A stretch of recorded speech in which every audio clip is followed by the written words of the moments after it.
You give me the peanut butter to my jelly. You give me the butterflies I feel in my belly. You give me the captain and I can be your first mate. You give me the chills that I feel on our first date. You give me the hero and I can be your sidekick. You give me the tear that I cry if we ever split. You give me the rain from the cloud when it's storming, or you give me the sun when it shines in the morning. Don't know if I could ever be without you, 'cause boy, you complete me. And in time I know that we'll both see that we're all we need. 'Cause you're the apple to my pie, you're the straw to my berry, you're the smoke to my high, and you're the one I wanna marry. 'Cause you're the one for me, and I'm the one for you, for you. You take the both of us, and we're the perfect two. Yeah, we're the perfect two. We're the perfect two.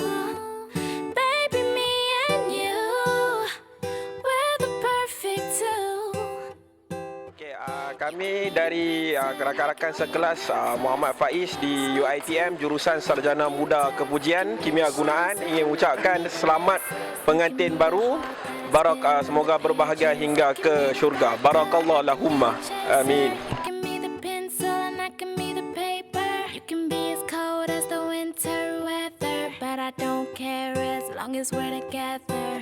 Don't know if I could ever be without you, 'cause boy, you complete me. And in time I know that we'll both see that we're all we need. 'Cause you're the apple to my pie, you're the straw to my berry, you're the smoke to my high, and you're the one I wanna marry. Bismillahirrahmanirrahim. Assalamualaikum warahmatullahi taala wabarakatuh. Pada ananda kesayangan kami Muhammad Faiz dan juga menantu kami Khalida, insya-Allah Abi dan Mimi, kita harapkan insya-Allah semoga Allah SWT teruskan berikan keberkatan, rahmat, kebahagiaan kehidupan dunia dan akhirat insya-Allah. Dan semoga talian kasih ini insya-Allah akan menjadikan asbab untuk kita mendapat rahmat dan keampunan daripada Tuhan. Semoga berbahagia dunia akhirat. Sekian, Assalamualaikum warahmatullahi No, I love the way that you smile, and maybe in just a while I can see me walk down the aisle. 'Cause you're the apple to my pie, you're the straw to my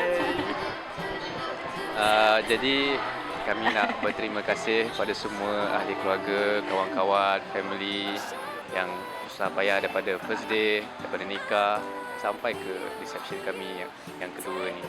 Jadi doakan kami sentiasa bahagia dengan keluarga masing-masing sampai ke akhir hayat, sampai ke syurga insya-Allah. We're the perfect two, baby, me and you. Dah kahwin. Ya, dah kahwin.